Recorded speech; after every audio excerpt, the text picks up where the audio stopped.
satu tradisi yang boleh dikata baru, tetapi sebenarnya mengambil dari kebiasaan yang sudah ada berabad-abad lamanya dalam gereja Katolik adalah adorasi Ekaristi abadi.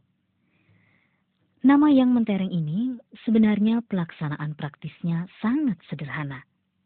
Duduk di hadapan sakramen Maha Kudus. Hanya itu? Ya, yang pokok hanya itu.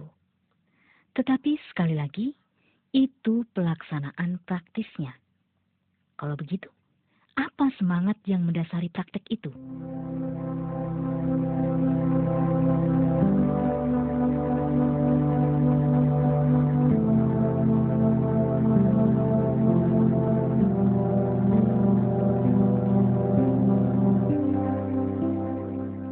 Kata adorasi berasal dari kata Latin, adorare, artinya menyembah, bersembah sujud.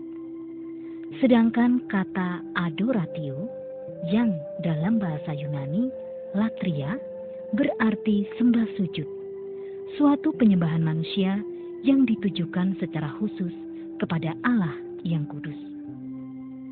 Adorasi Ekaristi adalah penyembahan umat kepada Ekaristi, sakramen Maha Kudus yang ditahtakan di hadapan umat untuk waktu tertentu.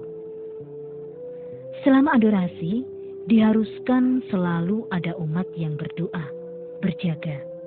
Jadi, harus ada sakramen Maha Kudus yang ditahtakan. Harus ada umat yang melakukan penyembahan kepada sakramen Maha Kudus itu. Dan akhirnya kita lengkapi pengertian kita.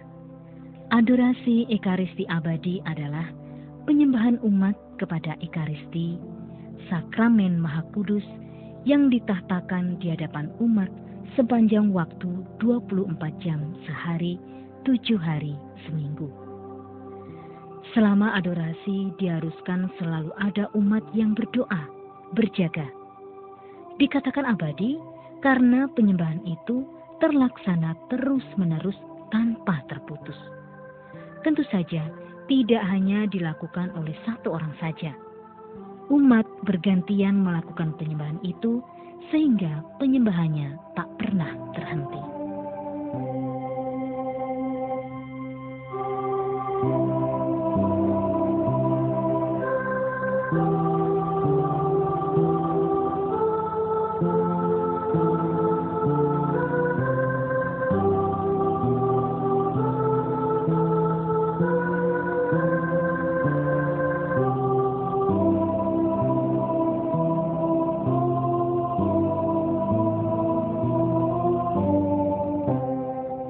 Praktek penyembahan ini sangat sederhana. Kita dapat duduk, atau berlutut, atau berdiri di hadapan sakramen Maha Kudus yang ditahtakan. Kita dapat berdiam saja, sekedar hadir, memandang saja dengan rasa kagum pada sakramen Maha Kudus, tanpa kata-kata, tanpa ungkapan-ungkapan hati. Tentu saja bagi yang tidak terbiasa, sekedar diam dan hadir seperti ini tidaklah mudah. Apalagi kalau kita sudah menyediakan diri untuk lebih dari 1 jam. Maka sesuai dengan dorongan hati yang terdalam, kita dapat melakukan hal-hal lain yang masih sesuai dengan semangat adorasi itu. Kita dapat membaca buku doa atau mengucapkan doa-doa dalam hati. Kita dapat membaca dan merenungkan kitab suci. Kita dapat membaca dan merenungkan buku-buku rohani. Namun, dalam semua kegiatan itu, satu hal yang tetap harus dijaga adalah suasana hikmat yang biasanya terwujud dalam keheningan. Singkatnya, kita harus menjaga suasana hening di tempat itu.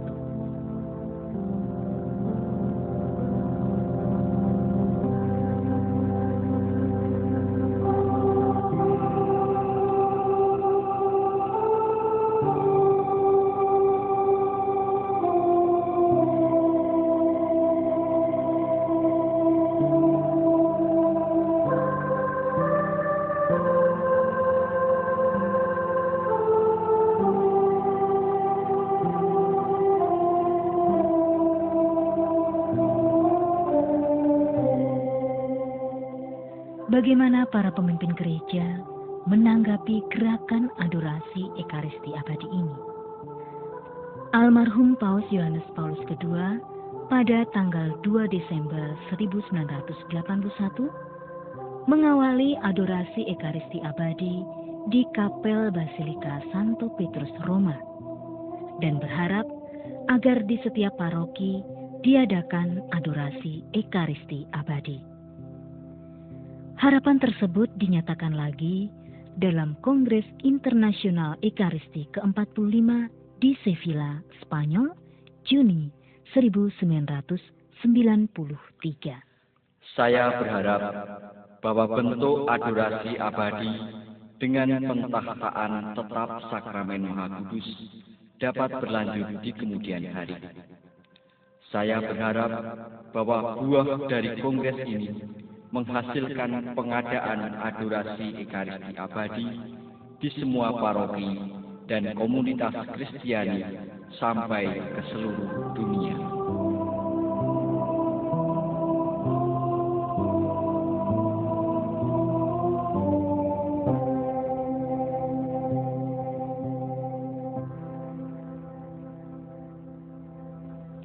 Dalam tulisan-tulisannya, Kardinal Joseph Ratzinger, Paus Benediktus XVI, juga menekankan makna adorasi Ekaristi sebagai bagian hidup gereja. Hanya di dalam ruang bernafas sembah sujud, perayaan Ekaristi sungguh menjadi hidup. Komuni dan adorasi tidak berada satu di samping yang lain atau bahkan berlawanan, tetapi kesatuan yang tak terpisahkan. Bagi umat Katolik, perayaan Ekaristi bukan hanya sekedar ibadat. Perayaan Ekaristi adalah pusat dan puncak kehidupan umat beriman. Sedangkan adorasi Ekaristi Abadi adalah salah satu gema dari perayaan Ekaristi itu. Dalam adorasi itu, daya Ekaristi semakin diterima untuk keselamatan dunia.